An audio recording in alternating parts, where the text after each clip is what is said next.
Hello and good afternoon once again.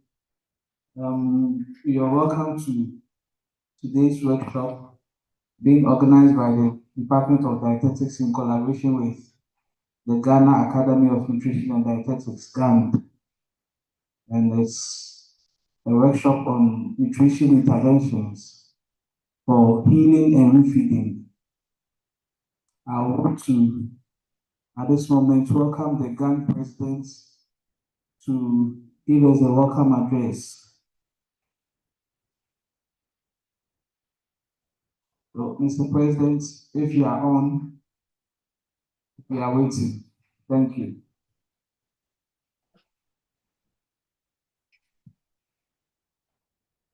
Yes, sir. So, I hope we are all doing well. I would like to first of all welcome, on behalf of the president of the Ghana Academy of Nutrition and Dietetics and then the governing board, I would like to first of all welcome Prof. Lauri Wright, the team from the United States of America, Aquaba, and I would also want to take this opportunity to also welcome all of us, those online and then all those who are in person.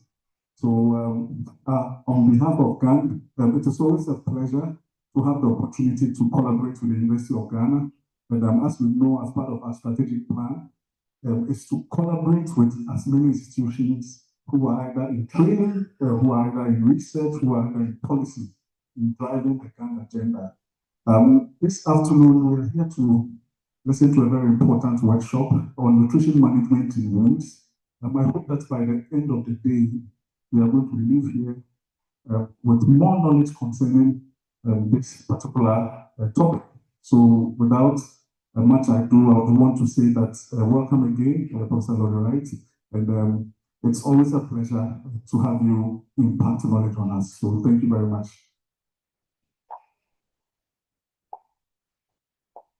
Good afternoon, everyone, and it's a pleasure to be back here to be with my friends, my family. I'm not loud enough? Okay. So today we're going to talk about, I think, a really important topic, and that is wound healing. And it's not only that from my time spent in hospitals here in Accra, I've seen so many patients that are impacted by wounds. And the importance of nutrition or the power of nutrition to facilitate the healing of those wounds just really can't be understated.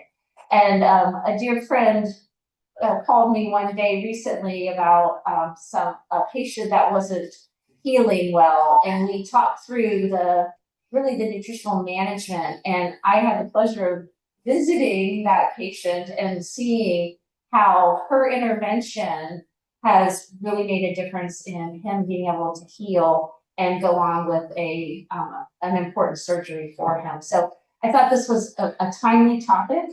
So we're going to talk not only about wounds, but as we'll talk also see refeeding syndrome can be a major issue for our patients that have existing wounds. So a talk about wounds is not complete unless we talk about preventing and managing refeeding syndrome. So I have an ask of you. I would like you to fill out the survey. We're going to have just a knowledge and confidence survey, not too many. It doesn't matter how many you get right or wrong. Just give us your name and your classification and answer a few questions about knowledge and then a few questions about your confidence. And that will help us see how well I do today in imparting this knowledge on you. So we'll take a few minutes for you to go ahead and complete those questions.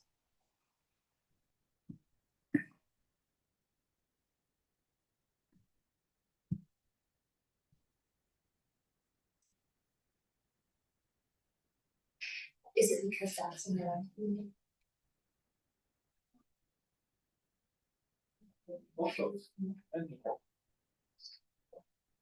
Okay, that's good.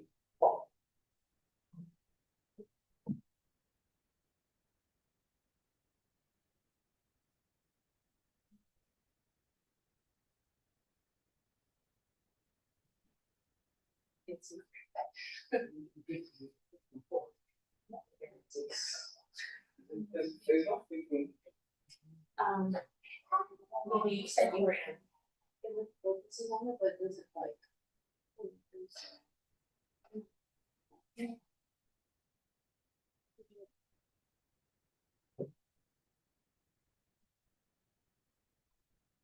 No.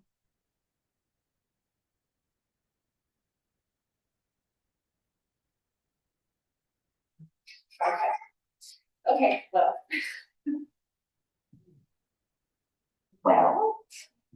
technology issues already, that's okay, we'll go with it.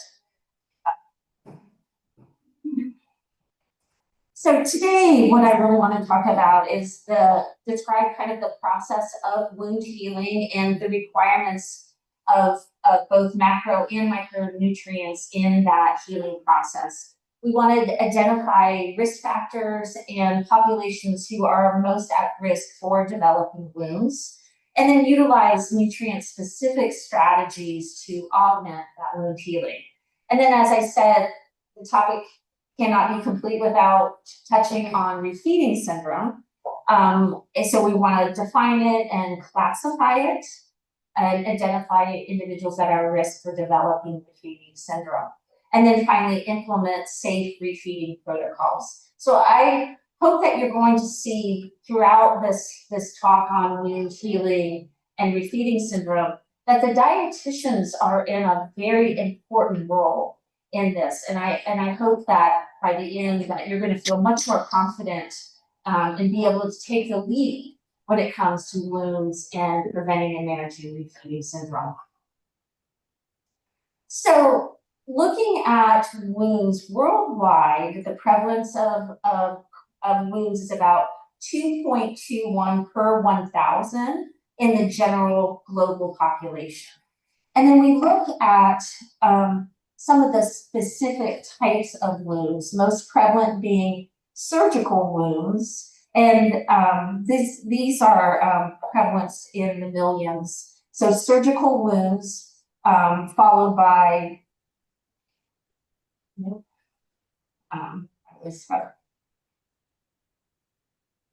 followed by the trauma wounds. Closely following with diabetic ulcers and venous ulcers, and then of course burns, and last are pressure ulcers.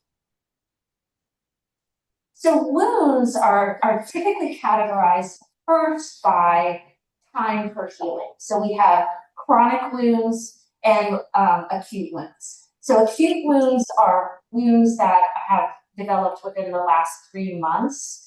And then the chronic wounds are those over 3 months in duration.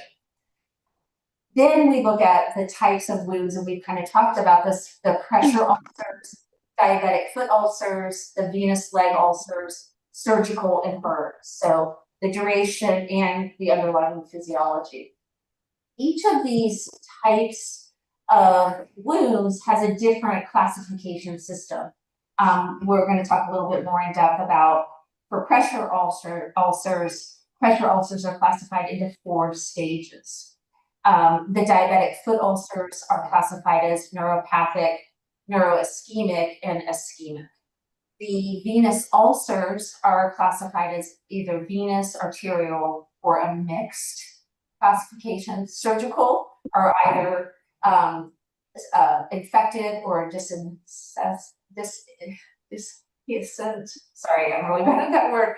And then finally burns, we have first, second, and third degree burns. And if you have specific questions, Mary, I'll jump up. As I said, just looking at pressure ulcers, that this is what we often think about so much in wounds, but they are classified in 4 stages. Stage 1, you still have the intact epidermis. Stage 2, we have partial thickness ulcer, which involves not only the epidermis now, but also the dermis. A stage 3 is a full thickness ulcer that extends through the dermis and into the subcutaneous tissue. And then the stage 4 which is the deep tissue destruction. So it extends all the way through the fascia and involves muscle, bones. These nurses, are you also required to do maybe you have a CPD point to renew your license? So how do you get your CPD point? Yeah, I don't think so. I renew my license. And you are. Oh. I just pay some. Yes, Daddy. Hello, kindly mute yourself for us. Your speakers are on. Thank you. Thank you very much. And certainly the patient. Everyone muted? The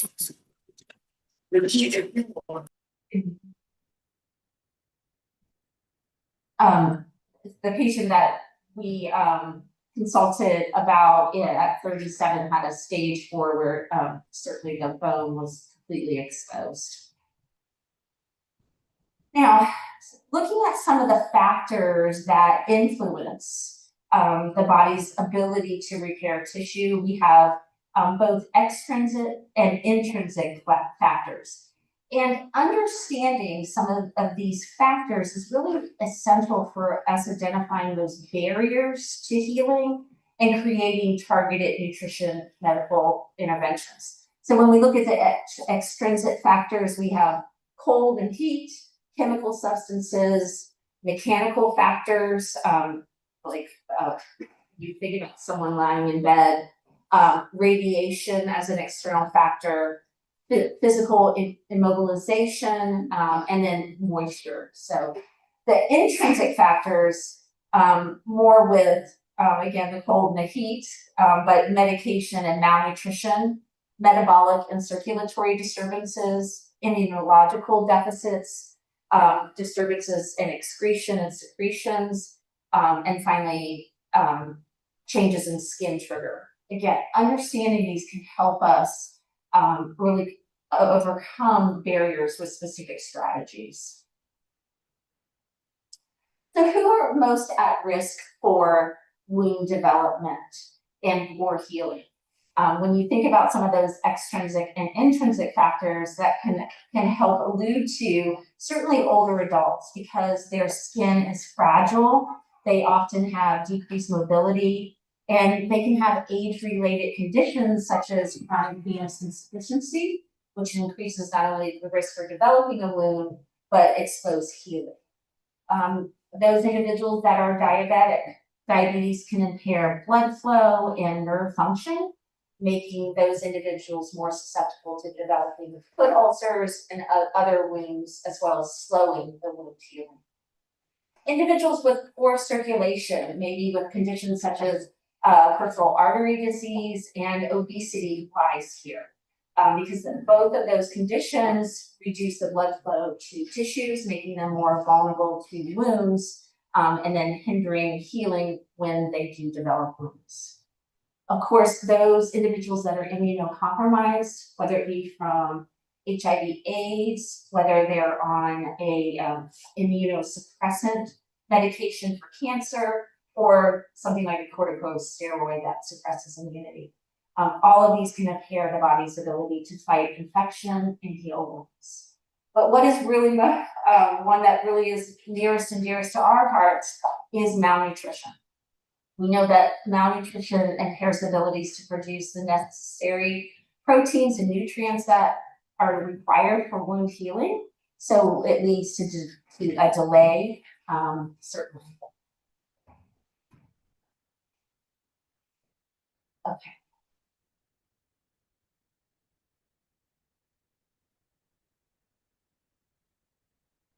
This is not, next. Yeah. Let's go back. Okay, go to the next one. Thank you. It's not on my slide. Okay. Oh, no, it is. Sorry. So really, nutrition is not supportive. It is therapeutic. It should drive part of the whole intervention package, along with medications, turning times, dressings. Nutrition is a part of that entire therapy. It should really be elevated if it isn't already. Skin integrity relies on adequate nutrition, and malnutrition delays healing and increases risk. It's estimated that in malnourished older adults alone, they are 2 times the risk for developing a pressure injury. So nutrition really does enhance treatment outcomes.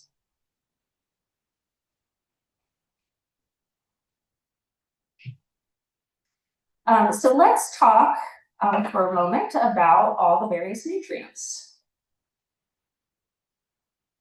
So number 1, of course, is energy. If we don't have adequate amounts of energy, it impairs the synthesis of ATP, and it will compromise protein synthesis and angiogenesis. So developing those blood vessels is critical. Glucose is the major fuel source. It is it's a major fuel source for collagen formation and the most important efficient source of fuel compared to fat or protein. So we need to have adequate energy, and glucose is the primary fuel source. If that energy is insufficient, where do we go to? Well, we will start to break down our own body's proteins to provide that glucose for cellular activity. And that's not an efficient source. And we want to use that protein for the tissues rather than for energy. So first and foremost, having adequate energy intake.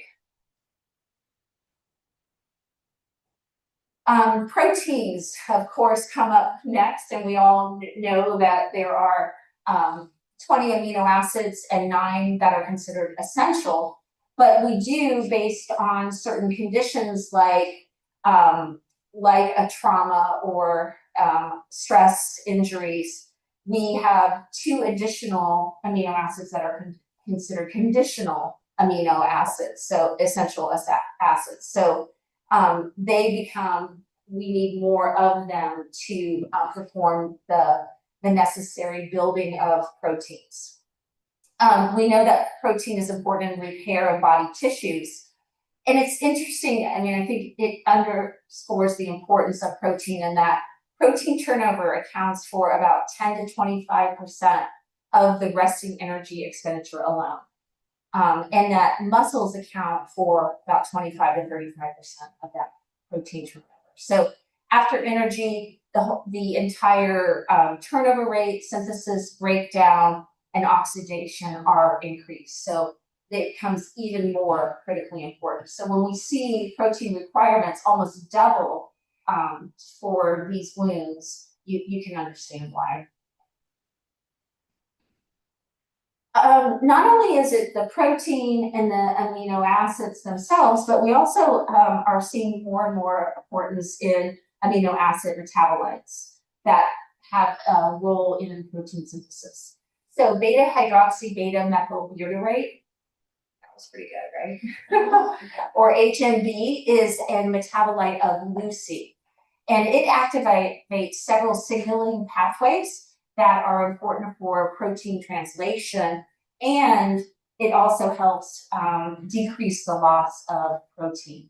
So we're seeing in the States many of the oral nutrition supplements that are specific for wound healing, they're adding that HMB to it. Collagen. Collagen is an important protein found naturally in bones, connective tissue, and skin. Collagen makes up about 30% of the stored proteins in the body, and it's a rich source of proline. Collagen peptides are important for stimulating, of course, that collagen production and secretion from the fibroblast cells. And so that along with collagen and the peptides, certain micronutrients are very important and with the fibroblast maturation, such as vitamin C. And then also the hydroxylation of proline and lysine in the collagen synthesis. Other micronutrients that play a role are copper, iron, and zinc. and vitamin C, all important in collagen formation. So you're gonna see or hear more and more of these micronutrients that come up in the whole wound healing process.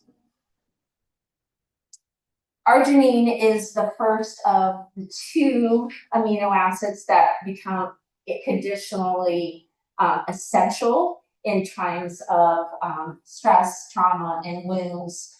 Collagen and tissue synthesis overall require arginine for wound strength.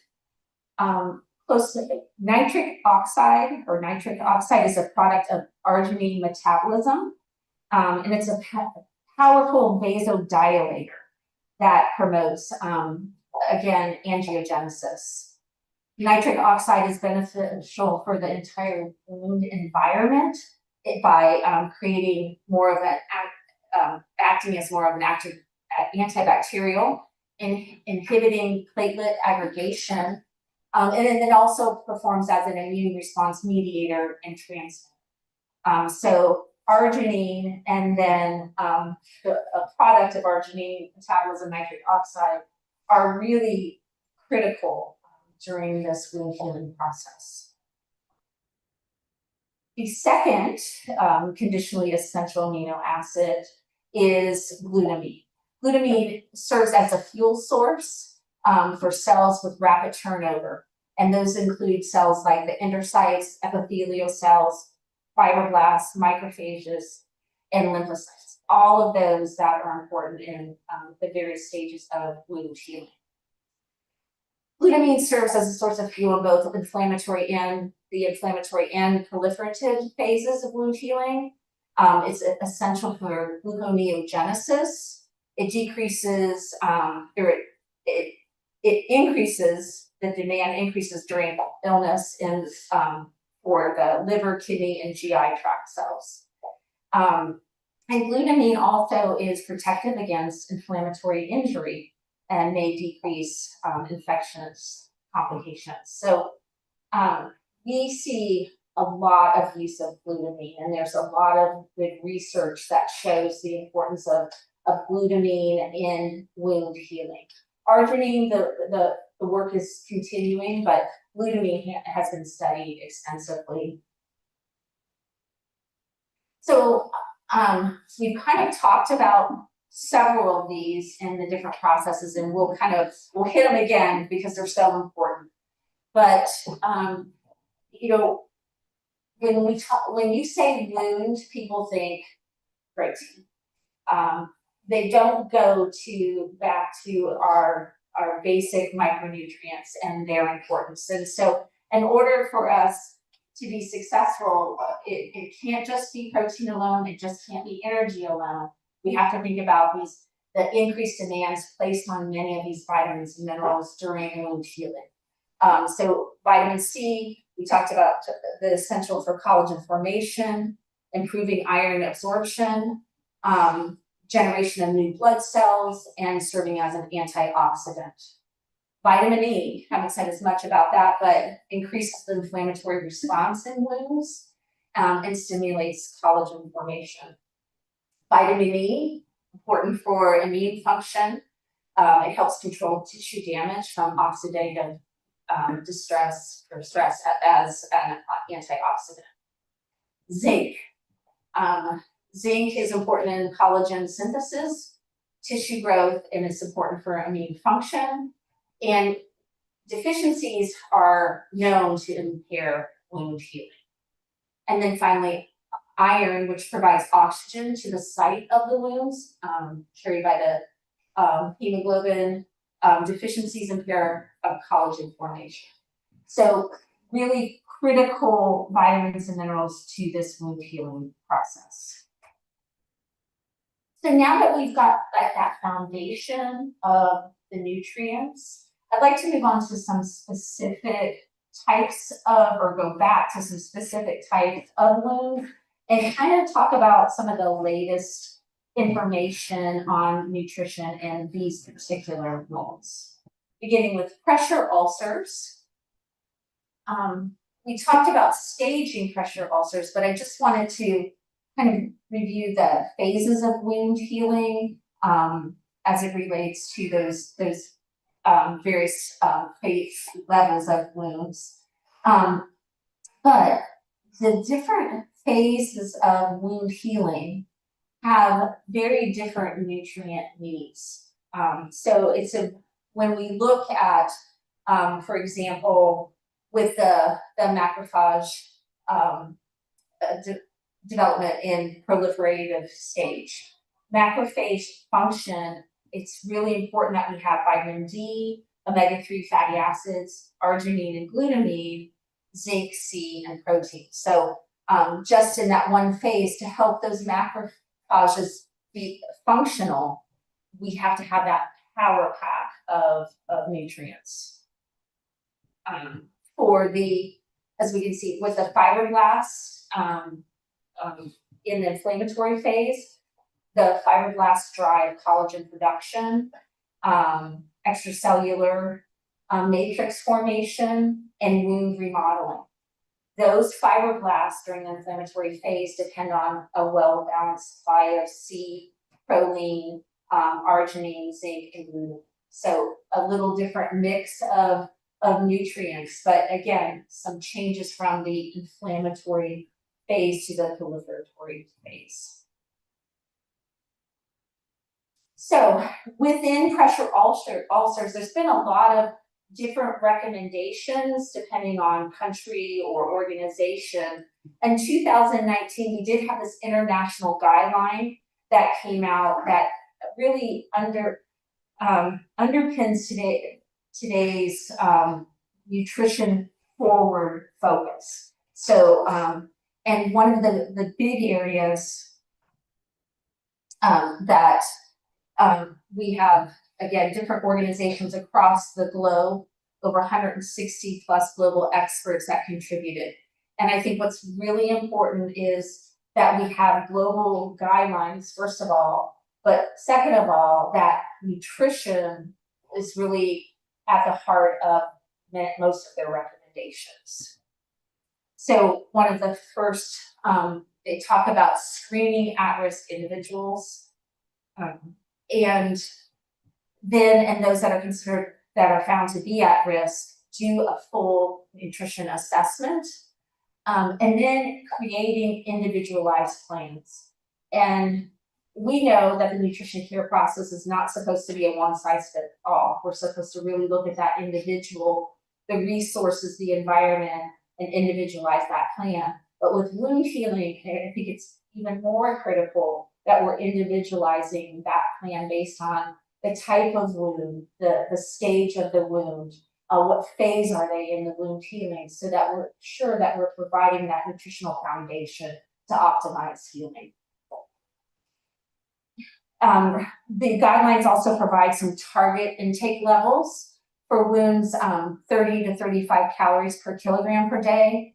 The protein levels go up to about 1.25 to 1.5. When we get into surgery, we'll see that it can go up to 2 grams per kilogram per day. A high protein, high calorie diet to support those increased needs, and often giving smaller, more frequent meals, or meals supplemented with some type of high calorie, high protein snack or drink. Don't forget adequate fluid. Fluid requirements go up for wound healing. And then in stage 2 or greater wounds, thinking about, if available, adding arginine, zinc, and antioxidants to enhance that healing. And not being, getting in there early, because their needs go up so greatly. And depending on some of the underlying reasons for the wound development, they might not be able to meet those needs orally. So if we need to look at supplementing or going to enteral feedings, then we need to be a little bit more aggressive and not let their wounds get worse before we start supplementing or with an enteral feeding. So a lot has changed with surgery. A lot more aggressive nutrition interventions. I didn't do a lot of work when I was first in practice in surgery, but recently I'm doing some clinical work again, and I've been assigned to some surgical units and have really learned a lot that I wanted to kind of share with you. So in surgery, we're talking about enhanced recovery after surgery, or the ERAs. And some of the guidelines with under these ERAs are preoperatively, if we have the benefit of knowing someone's going for surgery, that we go ahead and screen them for nutritional risk and counsel them on the importance of their nutrition, building them up for that surgery. And so that would be not only, you know, the high protein intake, if we have it available, providing some type of immuno oral nutritional supplement for patients that are at high risk.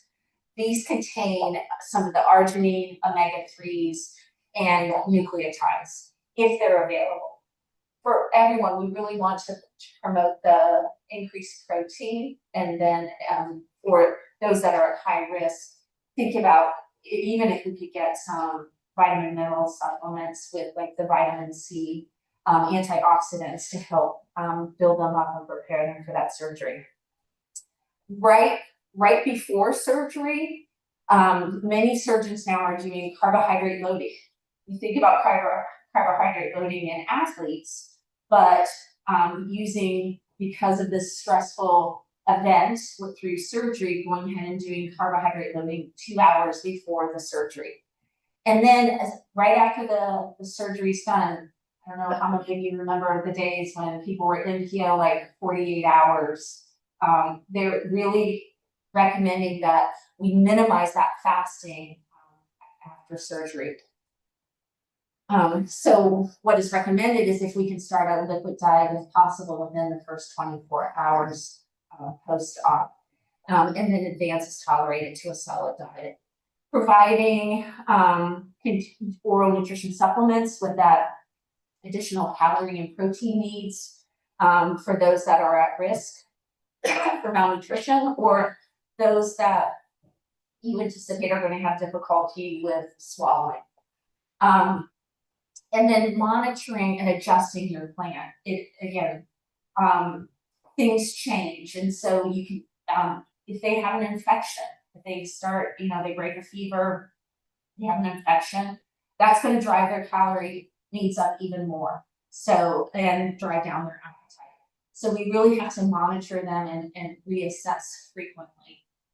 And then, as always, individualizing that care for them. I know in the States, what they want to first do is just add an insert. There's a problem, like a Band-Aid, and that's not individualized care. And so working with the patient to see what types of foods they like, that they can handle, so that we can be more successful with our intervention. So the surgical needs, the nutritional needs in surgery.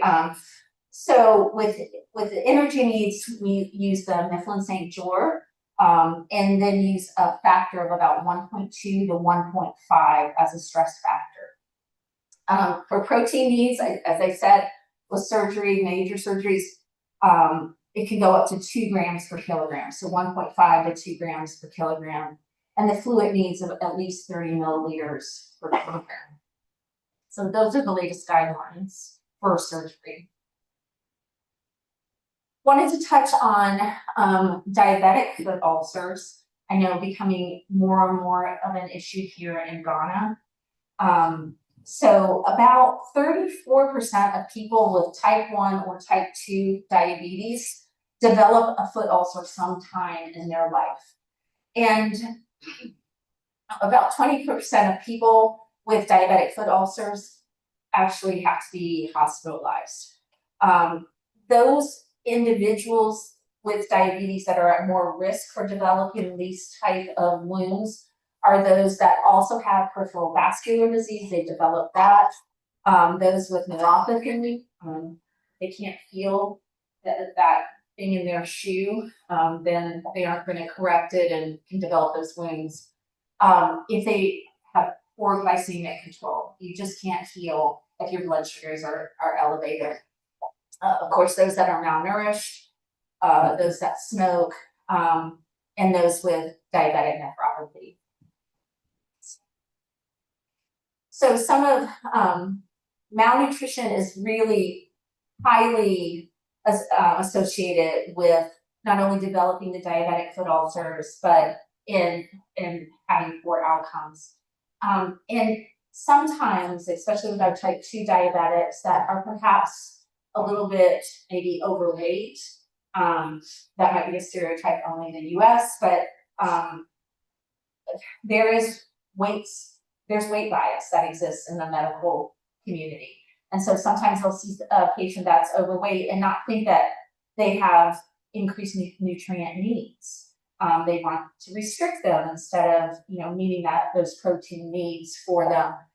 So we have to be very careful that we are looking at our diabetic patients and making sure that they are adequately nourished. And so maybe in an obese diabetic patient, weight is not going to be the gold standard. What would we want to look at instead? Now lecturing my interns. So what do we want to look at?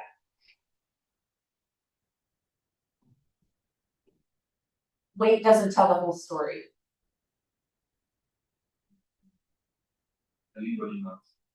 Thank you, sir. Muscle mass, we want to look at that body composition. And even if we don't have the weight, we really want to look at that composition. Do we have muscle loss? Have we lost already some of that muscle mass? And have we had fat loss? So body composition is very important and tells us much more than weight alone. So again, about 15 to over half of patients that have diabetic foot ulcers are malnourished. And with that comes an increased risk of having amputations. So many times that is the big fear that can motivate our patients to eat better, manage their diabetes better, is the fear of amputations. Malnutrition with diabetic foot ulcers also increases morbidity, mortality, increases the severity of the infection, and increases the severity of the amputation. So it's really important that we intervene and help manage. So some of the guidelines from the 2021 Limb Preservation Society consensus is for patients that aren't at risk of malnutrition, we're feeding at about 0.8 to 1 grams per kilogram of protein. And then as the risk, if they have a risk for malnutrition, it goes up to 1.25 to 1.5 grams per kilogram. More than body weight. If they're critically ill, for example, with a BMI of 30 to 40, it's 2 grams per kilogram of ideal body weight. Those that are critically ill with a BMI greater than 40, it can go 2.5 grams per kilogram of body weight or of ideal body weights. And then if we possibly have access to arginine, glutamine, then any of we can, if we have an oral nutrition supplement that can provide that, or have even collagen, we can add collagen to help with wound healing. And then don't forget those micronutrients, the zinc, the vitamin C, iron are all important. So now I'm going to put you to work and we're going to talk about our first case. So our first case is Ruth. She is a 62-year-old female that lives here in Accra.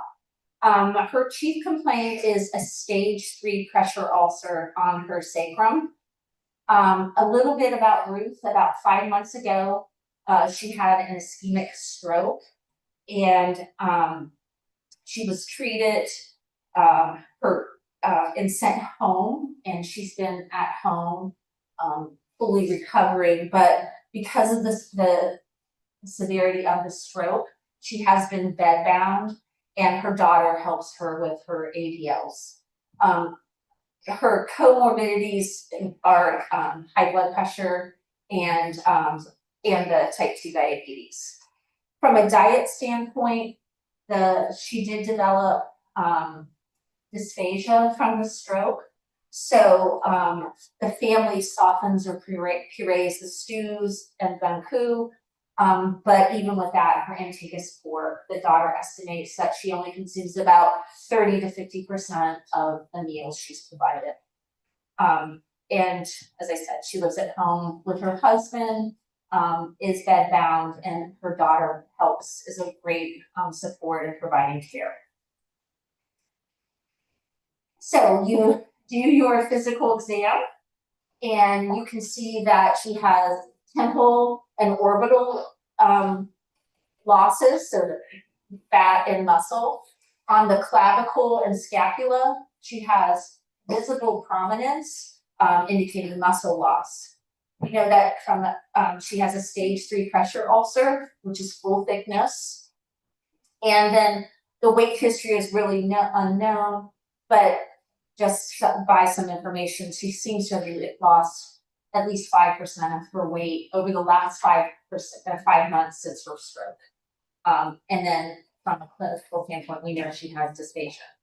So I want to stop here for a moment, and I want to ask you, what are Ruth's risks for first developing the pressure injury, and also then what are her risks for it not feeling well? So those of you online can add to the chat if you want to weigh in on Ruth's risks for pressure injury.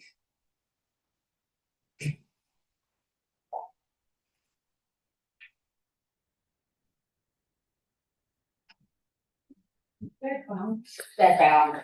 So that some of that extrinsic influence, just the pressure of being in bed. I mean, how realistic is it that her daughter can move her every so many hours? So that's a big.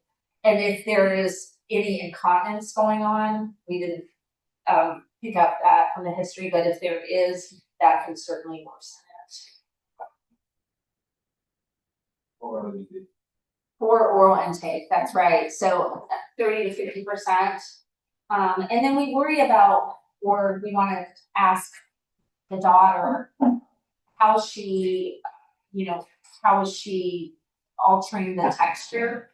Because if she's watering it down, we're losing even more, rather than if we could maybe water it down with some milk or broth or something. Other risk factors?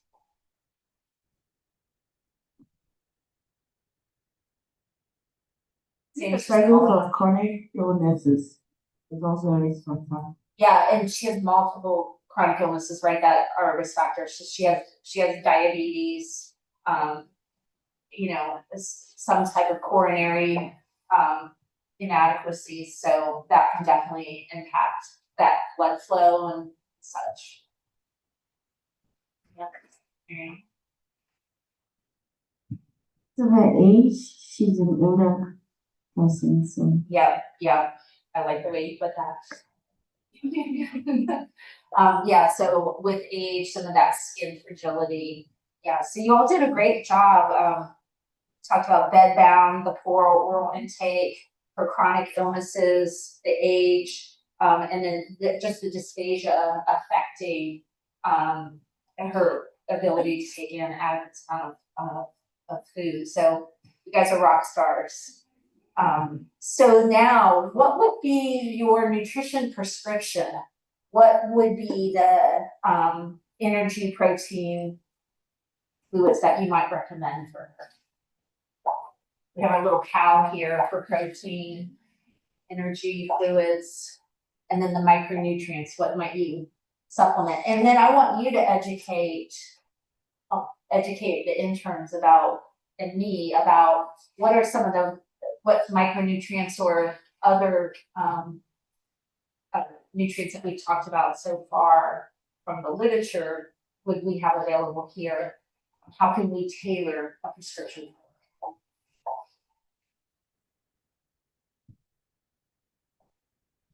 Based on the guidelines, what calorie level would you give her? 30 to 35 kilocalories per kilogram of body weight. How about protein? 1.5. 1.25 to 1.5. He's going for his PhD next year. He's in line. And how about fluid?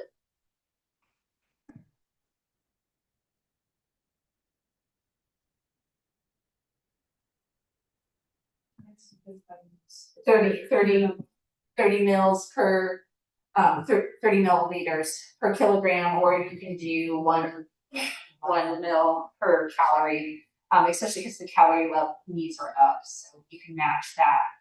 What about the micronutrients? What are some that pop out for Ruth in her pressure also?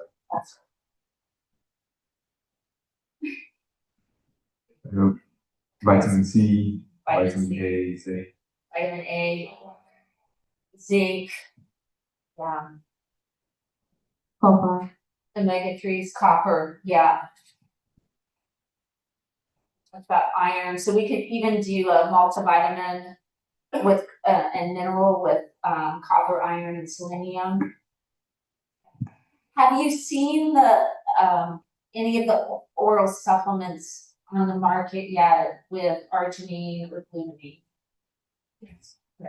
Okay. How readily available are they? It's okay. They're big money in the US. I mean, big money makers. Yes. They're expensive. Sometimes our insurances for like surgeries and things will cover, but it's a big market. And I attended actually a session on wound healings taught by Abbott, and they push these supplements big time. And that's I wanted to separate what does the research show us, what has potential, and what do we not know. And so, the HMB, there's some, but most of the studies have been sponsored.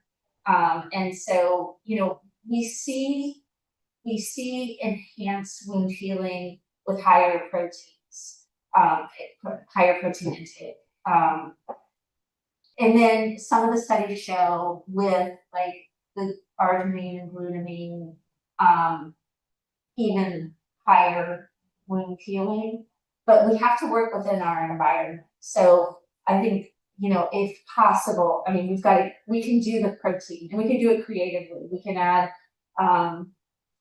fish powder. There's many different ways we can add evaporated milk or something that we can get the protein levels up.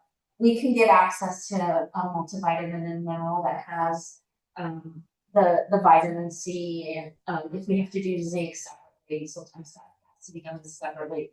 So I think, yes, we're moving there. The research is starting to support more of the enhanced wound healing with arginine and glutamine. But in our environment, how can we advance our interventions to help with that? Okay. So what would you do? What are some strategies then? How would you enhance her wound healing with what we have?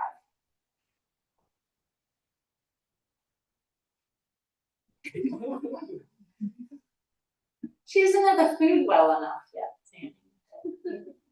Thank you.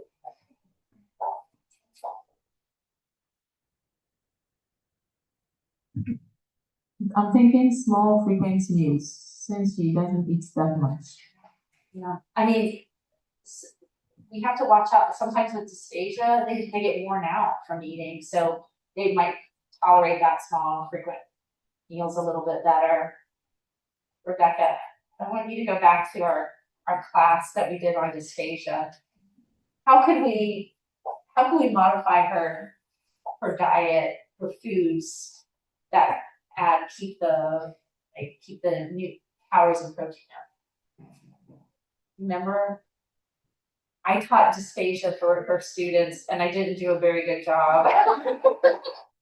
And I had been here for a while, so that was on me. And so they came up with some better strategies for how could we modify the texture with protein. So if we do more blended foods, probably we incorporate more protein sources, and also we get extra salt.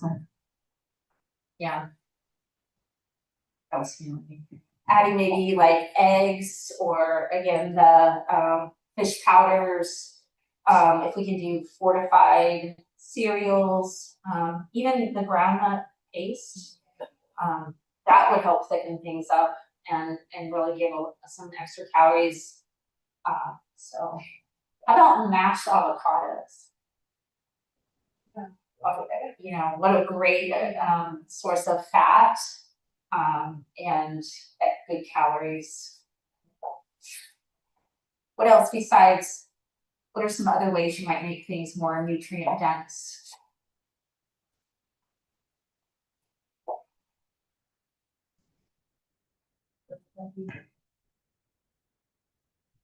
So you can blend yogurt with carbs like bananas and then cereal, fortified cereal, peanut butter too.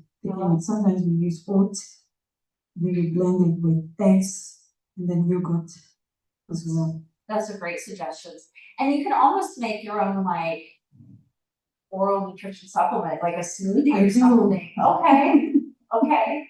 What else do you add to it? Like the yogurt as a base? So I do yogurt fruits and then also plant proteins a lot. So chia seeds, flax seeds, pumpkin seeds, powdered form, milled form. Then I add to it. I love that. Great idea. Anybody else have a cool recipe? Oh, online? Oh, yes. Okay. Here, I'm gonna give you, did they hear it? Okay. Okay, yes, if anyone online wants to add maybe an idea for a nutrition supplement, whether it be a fortified cereal or a fortified smoothie. Love that.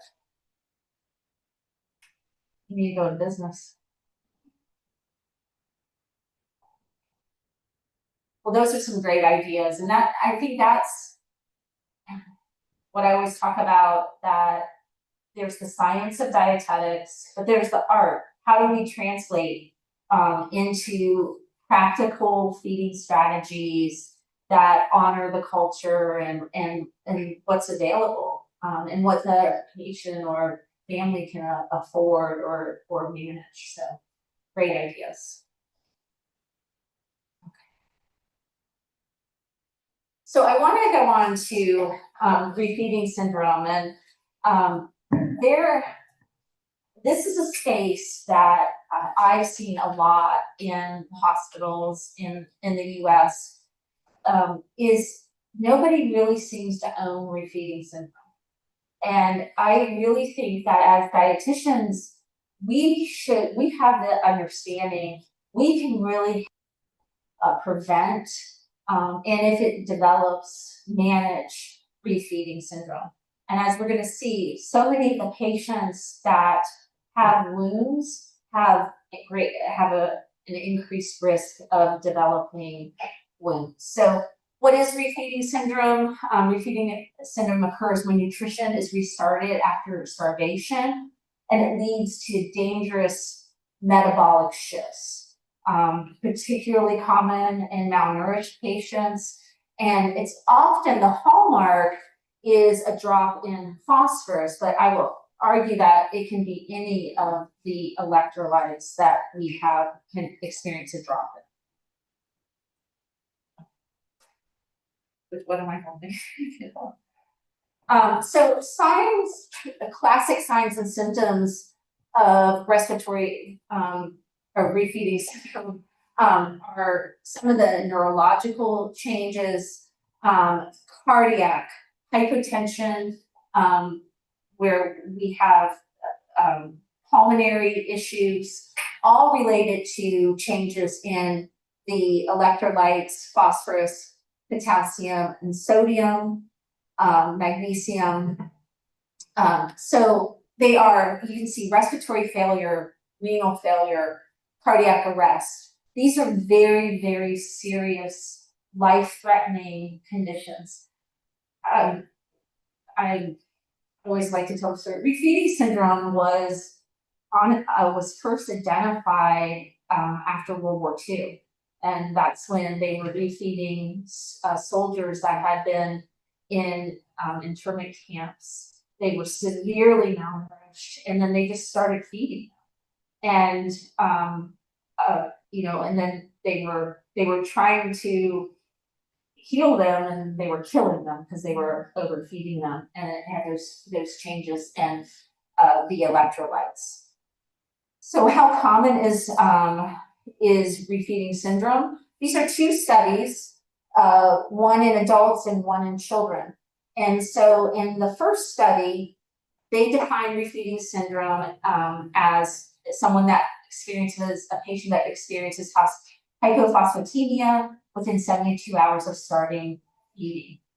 And they found among the critically ill patients that about 34% went into refeeding syndrome. The study on the right was in children, and it was actually in children that were at risk for refeeding syndrome. They defined it as any electrolyte shift within 72 hours of starting nutrition. And despite, as they said, very cautious feeding interventions, they still experienced about a 27% prevalence of refeeding syndrome. So it's very common, especially in the critical care units. So what causes refeeding syndrome? Let's go back to our biochemistry days, and we know that starvation increases gluconeogenesis and proteolysis, and it depletes metabolic substrates, including vitamins and the intracellular electrolytes. So a sudden initiation of nutrition after an extended period of starvation results in a rise in blood glucose. And then what does the body do to counteract that increased blood glucose level is that it increases insulin production. That insulin production drives phosphorus and potassium intracellularly, which causes a decrease in the amount that is available extracellularly. So we'll have hypokalemia, hypophosphatemia.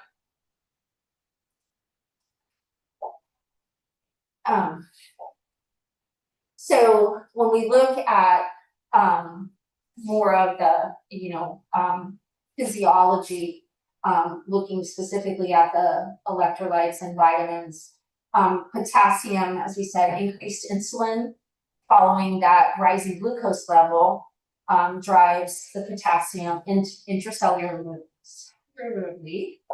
The phosphorus is depleted in starvation typically, and then again, the insulin rising drives phosphorus into the cells.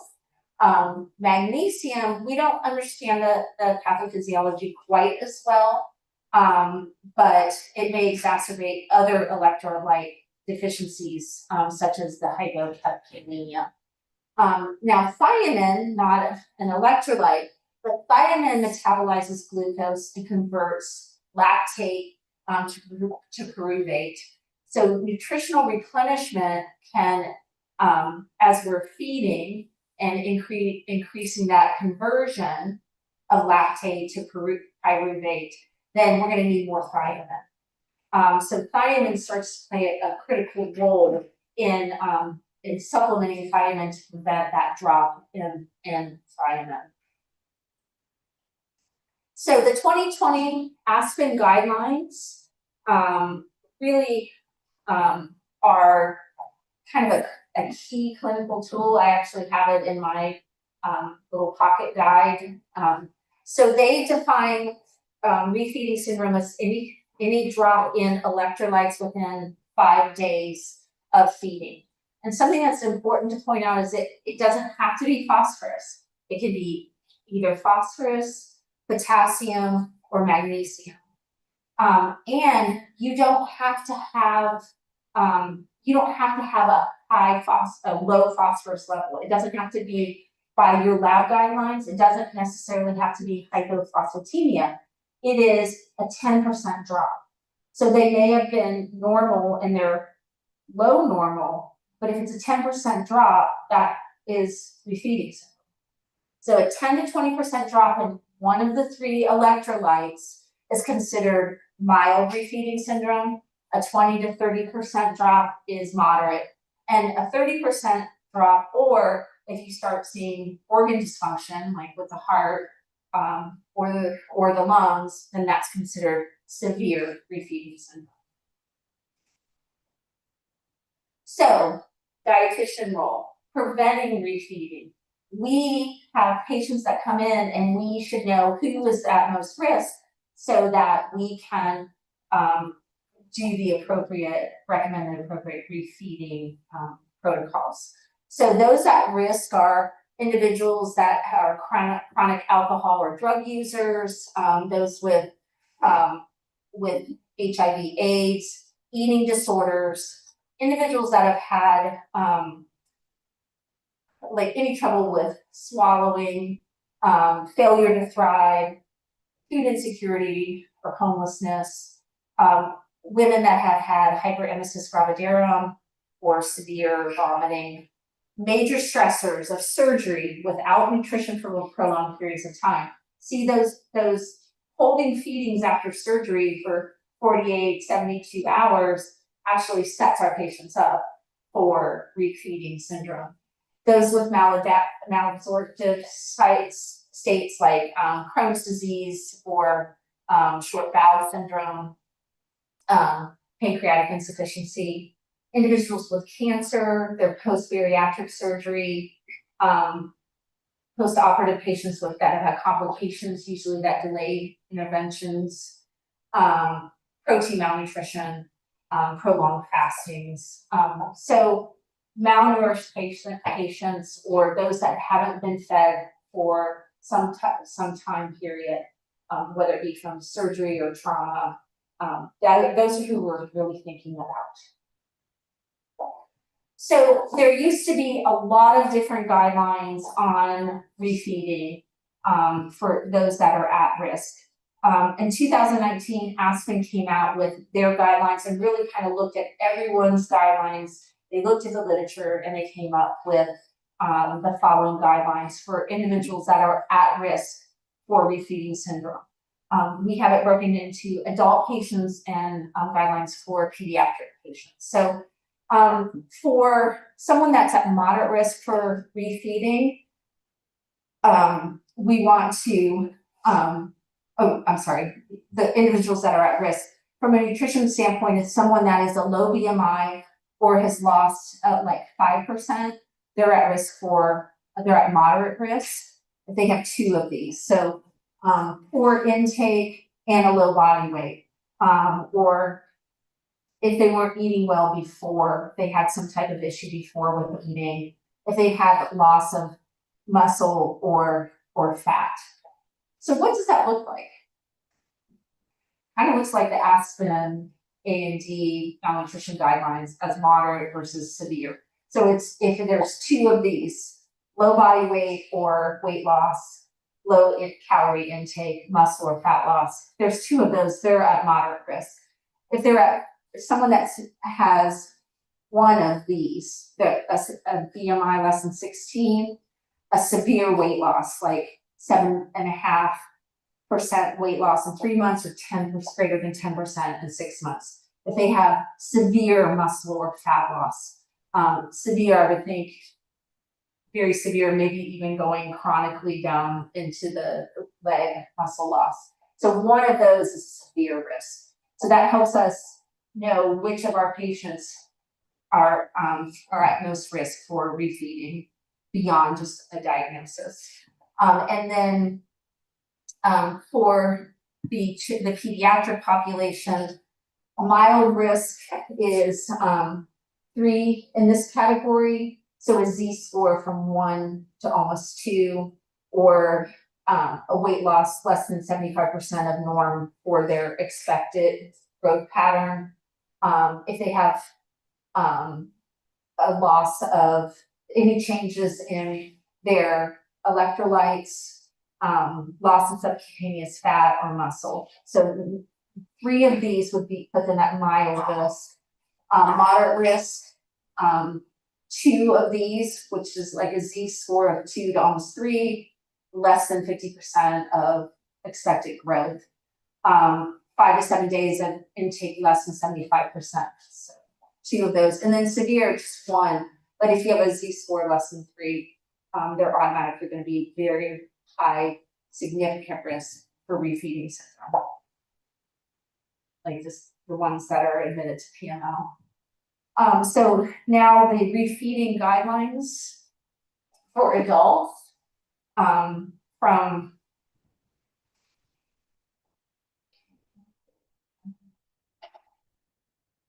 probably not.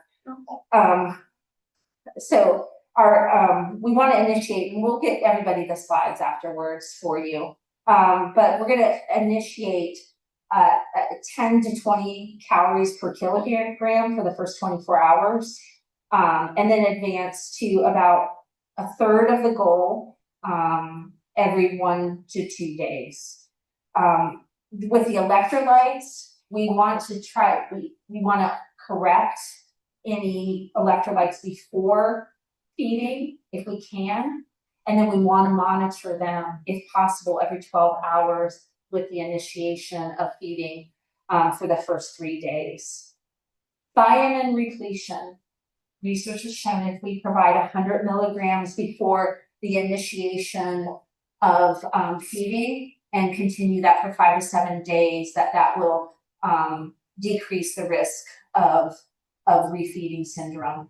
And we need to be monitoring, again, their electrolytes, weight, fluid in and outs, to see if we're having any signs of refeeding.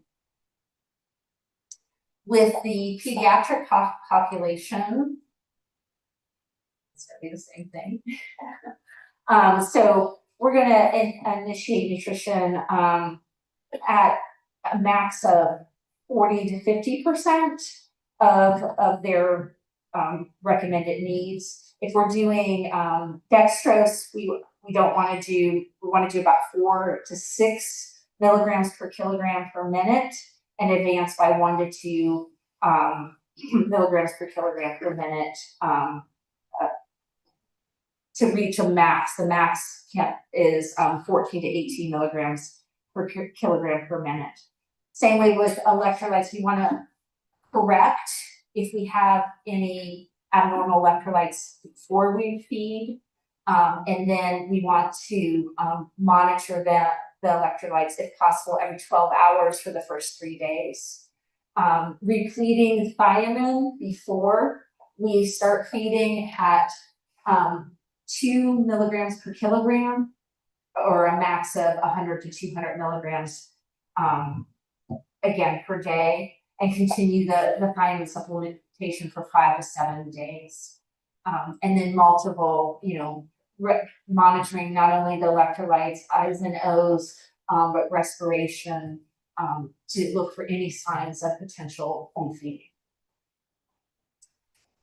Those are a lot as far as guidelines, and I will send this PowerPoint to you. But I wanted to go ahead and end with our last case study on refeeding syndrome. And this is Kofi. Kofi is a 25-year-old male street hawker in Accra who was hit by a car and sustained a traumatic abdominal injury that required a surgical intervention. He did develop a complication after surgery, and that with an ileus, and he was NPO for 6 days. prior to the hospitalization, Kofi was chronically undernourished due to food insecurity and inconsistent income. A little bit about his clinical findings. He is 17.5 as a BMI. He since the surgery from his weight 3 months ago, he's had a 12% loss. And doing an NFPE on Kofi, he has temporal and clavicle muscle wasting, and he has mild pedal edema. Labs before feeding, he had a low normal phosphorus, a low normal magnesium, and a normal potassium. When after the ileus resolved, they did place a jejunal tube, and so they're ready to feed. So now they've now consulted you after 6 days of NPO, and they want you to work miracles. So, is Kofi at risk for refeeding? Yes. Well, you can't answer that without giving me one.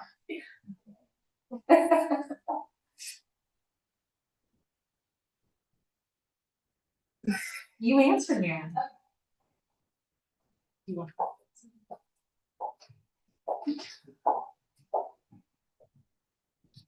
So yes, Kofi is at risk of refeeding syndrome because he has low electrolytes imbalance. So I think the phosphorus and magnesium was low, and then his BMI also was low. So I think that would be a moderate risk because of these two factors. Yes, he definitely is at least a moderate risk. Yeah.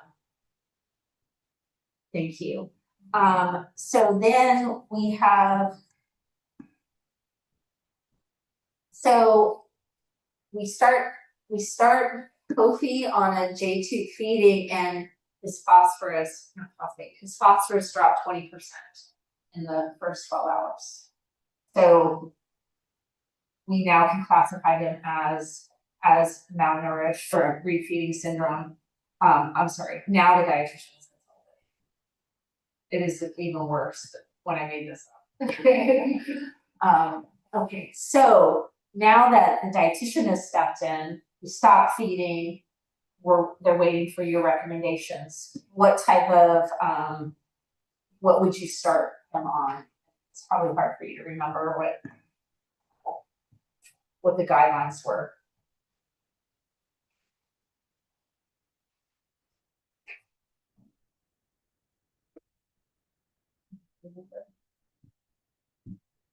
Good afternoon. Well, I would have started with a hypo for, but education is supposed to be within a period of time. Increase everything instantly. So in saying so, what are we supposed to aim for? If I begin probably with say a 50% for day one for monitors for 24 hours, then by day 3 to 7, I should have gone up about 70 to 100% of the requirement. I believe that can in a way also correct the electrolyte imbalances. Thank you. So kind of looking at 10 to 15 calories per kilogram per day, which for Kofi came out to about 750 to 1,000 calories for initiation. And then we're going to slowly increase that amount to about 4 to 7 days, getting to a goal weight. Yeah, thank you. And so the protein, you said high protein, high calorie, working towards, like a 35 to 40, 35 calories per kilogram, and a 1.2 to 1.5 grams per kilogram for protein. But again, those are initial. He's had a major surgery. So long term, 35 might not be enough, but we don't want to set the goal too high. We want to get up there. And then we're reevaluating, right? We're gonna see how is he doing at that initial goal. And then the most important thing is tolerating it, not going into refeeding. Then when we get there, we can see, is that adequate? Maybe we need to recalculate and go up to 40. But then by that point, he'd be out of risk for refeeding once we've corrected that. What else is really important? Slow initiation and gradual increase to goal. What's the other big thing?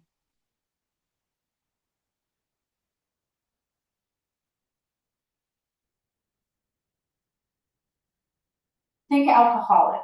What do you always give your alcoholics? The B vitamins. Cyanide. Yep. B1, thiamine. Want to give him 100 to 200 milligrams per day for I think it's 4 to 7 days. And that will help by those two together, the thiamine and the gradual refeeding. It will significantly decrease the likelihood that he'll go back into refeeding. Already put an end to refeeding at first. Questions about Kofi? Oops. Okay, so again, just with okay, thank you. So I just want to wrap up, and again, thank you all for your time and attentiveness. It's always so good to talk with you all and learn from you.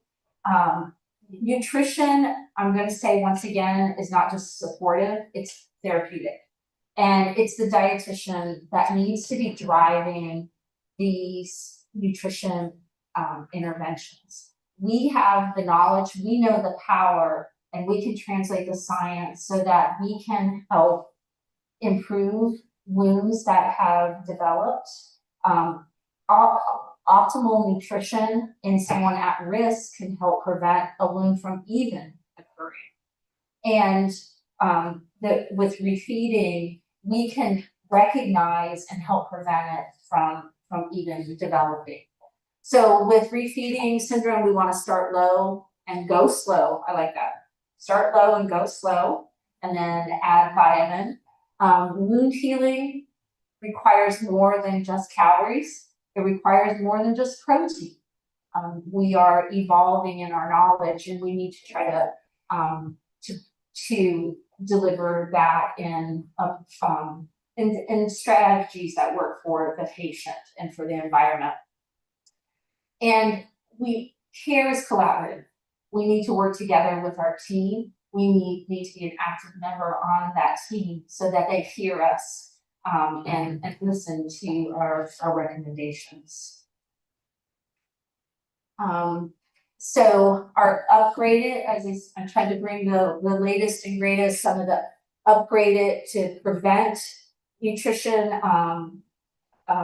prevent malnutrition. We want to screen all patients and initiate care early, supporting the wound healing with the higher calories, high protein, but also the micronutrients and conditionally essential and peptides and such to support that wound healing.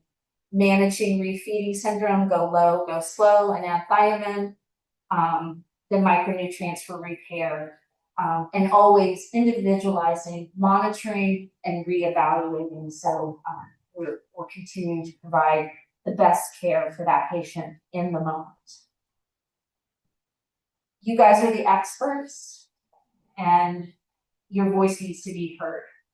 You know what you're doing, and you know how to deliver this care. So you're the expert.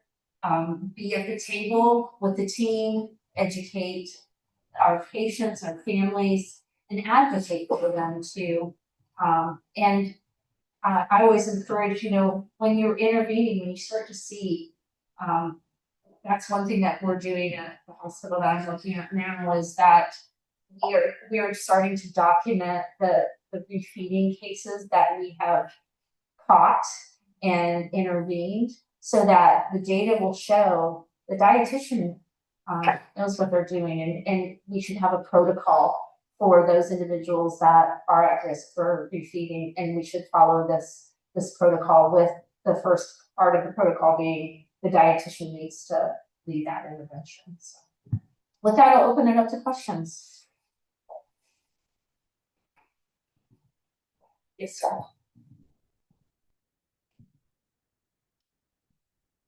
Oh, thank you very much for the presentation. I think it's an eye-opener to some of us, especially those in critical care. My question has to do with the increment in the protein. Now, you made mention of water intake, the requirement being about 3.5 liters per kilogram body weight. But then does it apply to every area? Because we know in Africa, Ghana for that matter, our climate is quite different. Would it affect it in a way? That's my first question. Secondly, going on a high protein diet, we know that water intake or fluid intake should also be monitored alongside.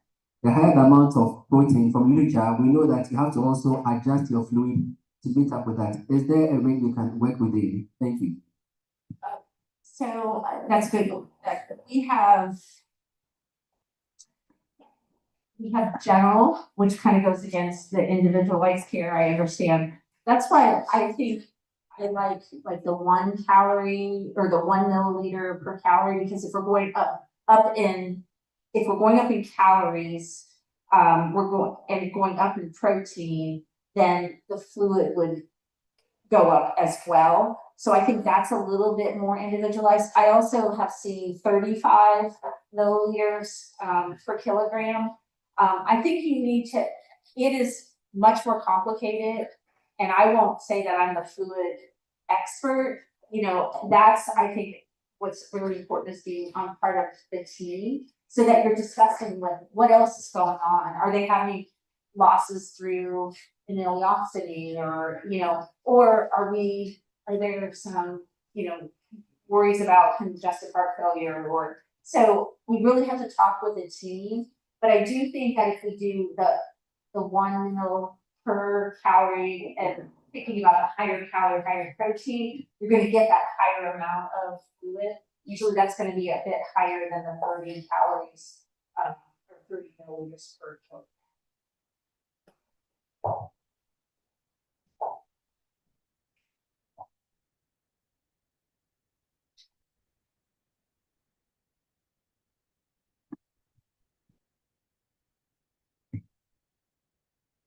My question is about the protein.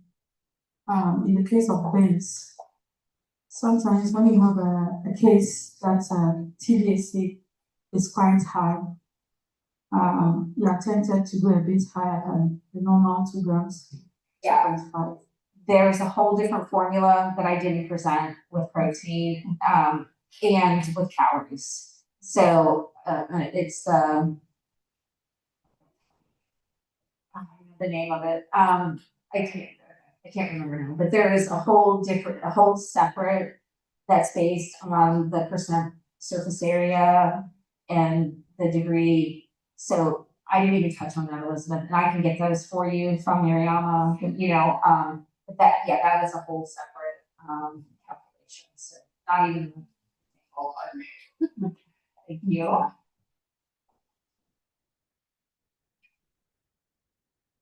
I don't know my reference guide.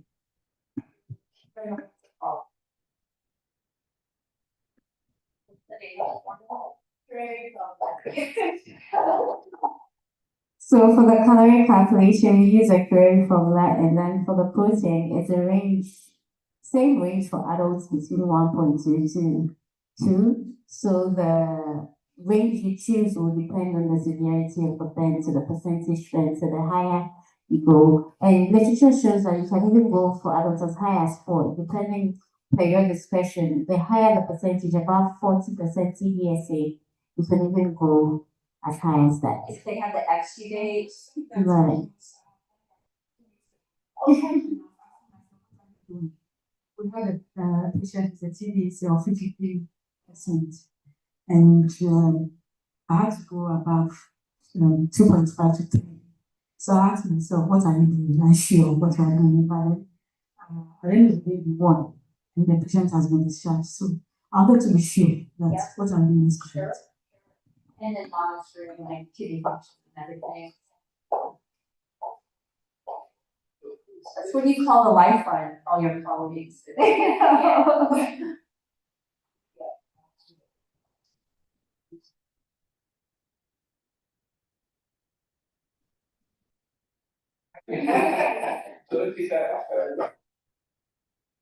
Prof, thank you very much for the insightful presentation. So I'd like to know, is there any, my name is Stanley from Kolibu. I'd like to know, is there any research that shows the difference in efficacy of plant-based proteins and animal-based proteins in regards to wound healing? Is there any research to that effect? So there's old research. Okay. It really has, there's some old research that was high biological value, that had the better wounds. There has been more research on plant-based, especially when we're looking at, now we have conditionally essential amino acids. So now we're going up to 11 versus 9. What is the best way to ensure that we get all 11? Usually it is more of a high biological value, like a whey protein. But total protein is still going to be, total, and then the value, the high biological value. So if you have a mix, I think, you're adding plant proteins to that smoothie that was made, but you also have some of the high biological value too with the egg whites, or if you're, but yes, the literature, it used to be really heavy on it's gotta be animal. I think it's not as, they're trying to use plants.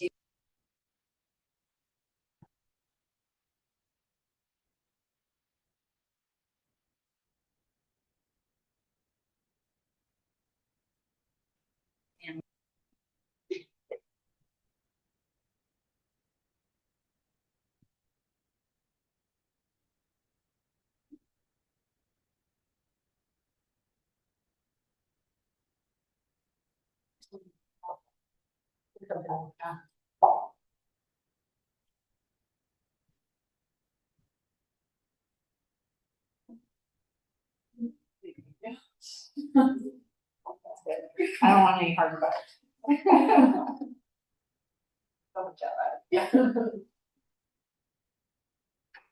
Well, rest assured that we will send out the slides. And thank you all again. It's always a pleasure to be here and talk and learn from you.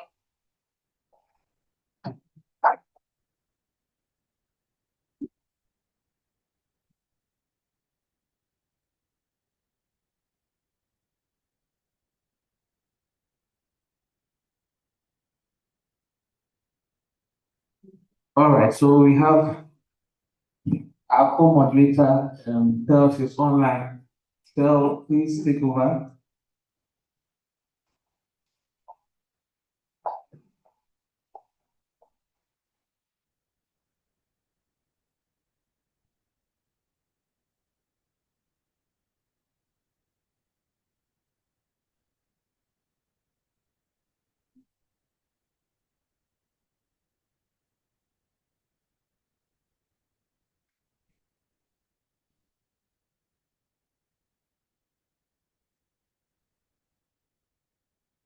All right, I think we have some comments online. For Lauri, yeah.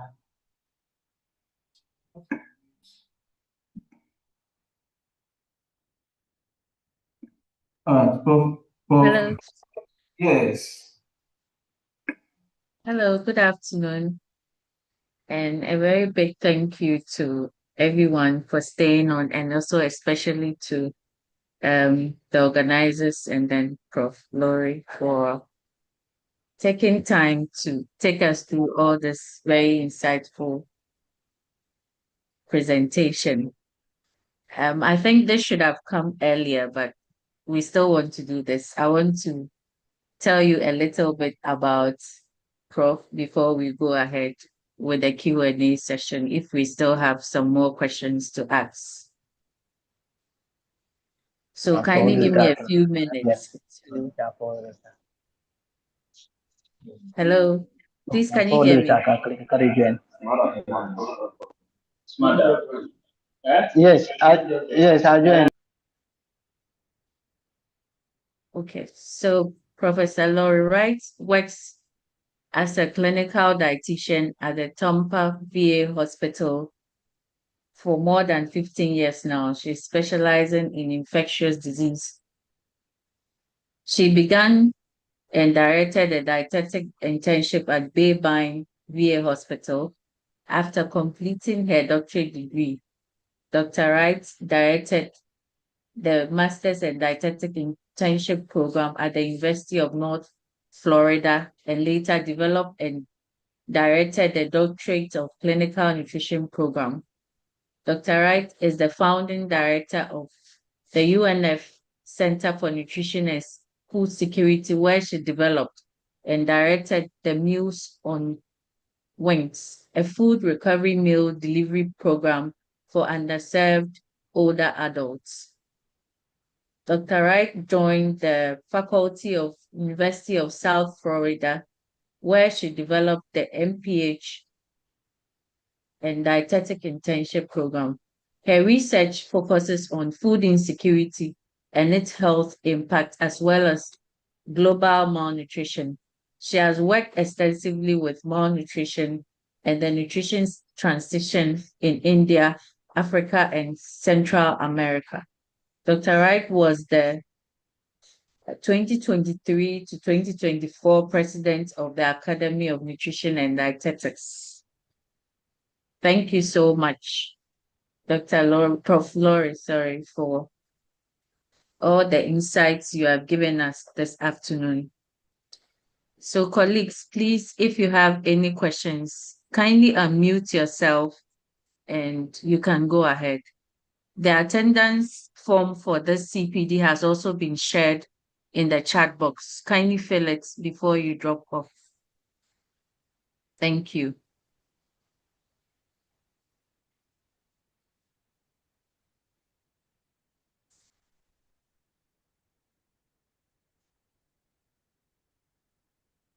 Hello, good afternoon. Hi, good afternoon. My name is Julius from UGMC. So my question has to do with the refeeding syndrome. I noticed that the electrolyte response when the person has resumed feeding is usually because of the carbohydrates. So if somebody is maybe starting feeding after a long period of starvation, can they do a protein-rich broth or maybe vegetable broth and not so much of refined carbohydrates or carbohydrates actually? And within the few days, whilst they build up their electrolyte stocks before they resume their balanced diet or carbohydrates-rich foods? Over. That's a really good question. But we need the glucose for many of the cells. Protein isn't going to be as efficient, and it's still going to be converted to glucose for the energy. And so that's still going to drive any refeeding that's going on. So it still goes back to start low and go slow. So start at that 10 to 12 calories per kilogram and go up slowly, because again, the protein without glucose, we're gonna convert that protein to glucose, and then that will still, contribute to the refeeding syndrome if we aren't low enough. And that protein to glucose isn't as efficient. So give the needed glucose, but at a low level, so then we can slowly build and prevent the refeeding. Very good thinking, but that typically is because the conversion for that needed fuel source, it won't work as well as going with the lower refeeding levels. Thank you, Prof. My question is also because, when you look at the ERAS protocol, especially for critical care, it's like the focus is on meeting protein needs instead of total calorie needs. That's why I was thinking probably if we can get more of the calories from the protein within a few days of starting the feeding, if we can get more of the calories from the proteins instead of the carbohydrates, if it will help. But thank you very much for your response. Thank you.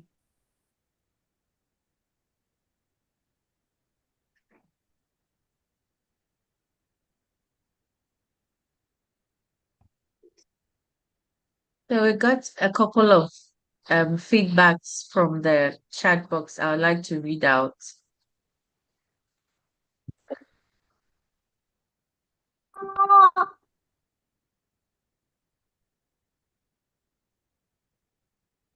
Nathaniel says, thank you for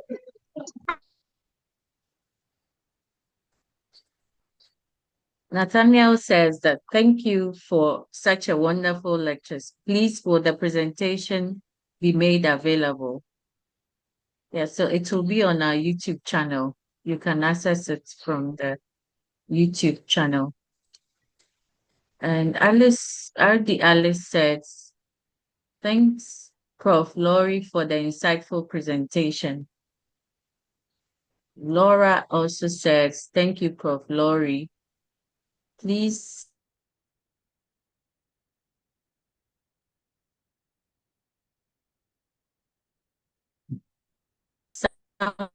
someone says, please repost attendance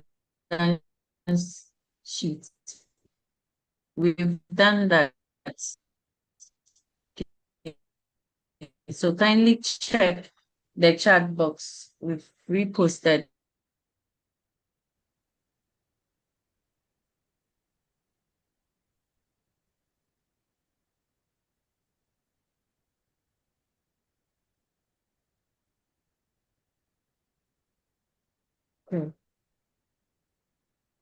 Samuel says, thank you for an excellent presentation. Please, the attendance sheet has been resent.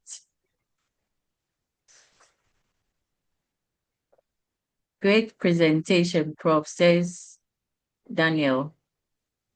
Okay, so keep your questions, if you have any, kindly share your question with us in the chat box. We'll read it out for you.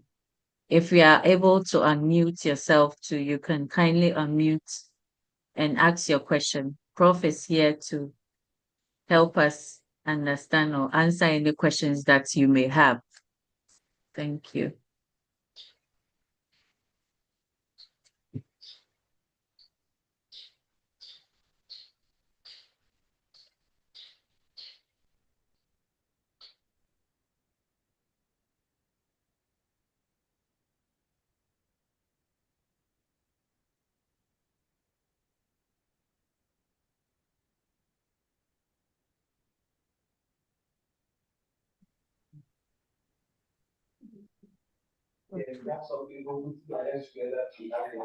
No, that's not fair, Stanley.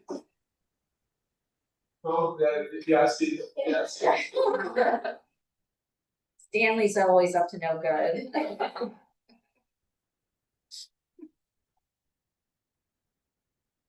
That's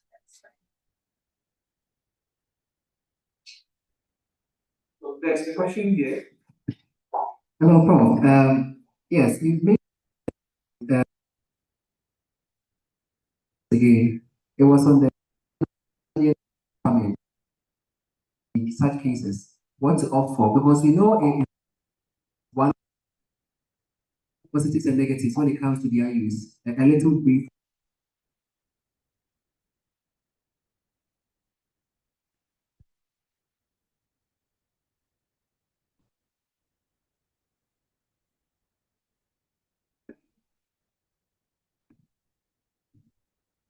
I think fairly available.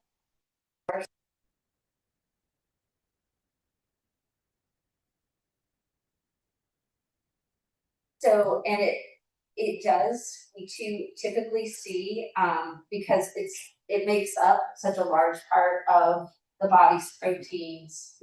And it, with its, almost as like the foundation of so many of those connective tissues, that the need is gonna, well, collagen supplementation would then have that wound healing. It's,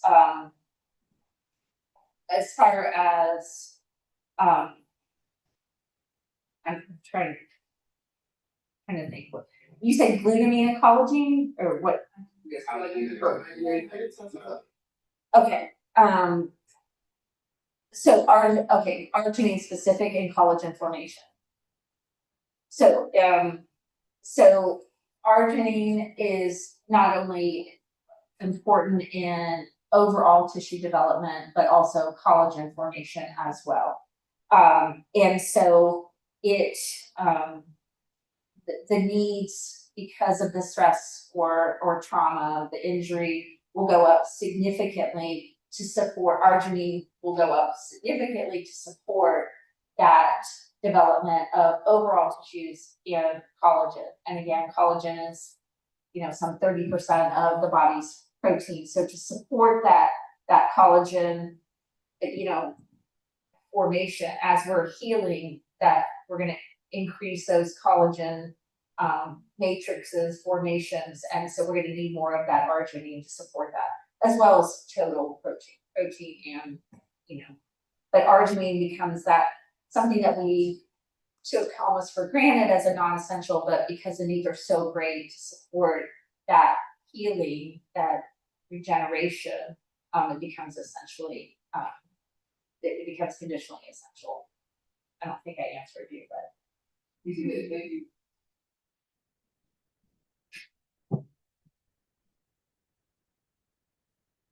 There's another question here. Thank you so much, Prof. I think I need a little clarification regarding the conditionally essential amino acids. Are they only in relation to wound healing or in general? In critical care, in critical care. So, and it's the body, it's essential means the body can't make it. We have to have it from an external source. We can make arginine and glutamine, but the needs go up so greatly that we can't keep up with it. So that's why it becomes conditionally essential, but it's in critical care.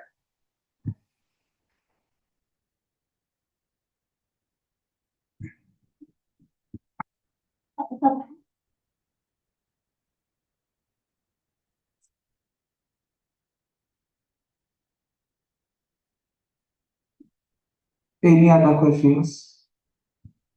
Participants online?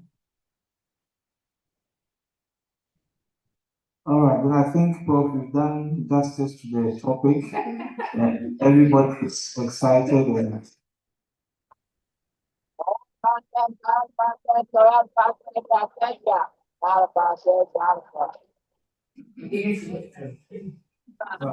wonderful people giving feedback. All right, thank you very much, Prof. At this point, we'll call on Mr. Botu to give us the closing remarks.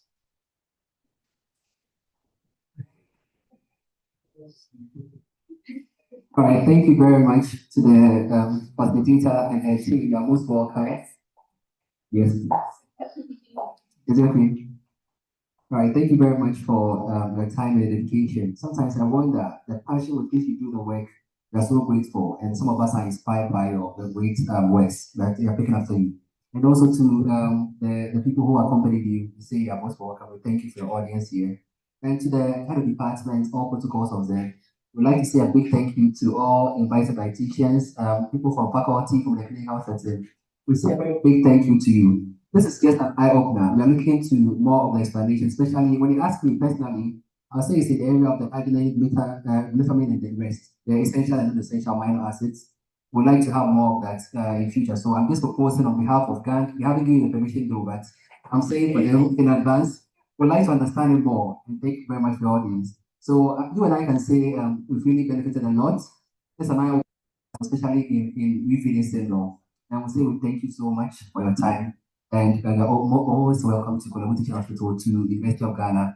And also we'd love to hear from you anytime soon. Thank you very much and God bless us all. Amen.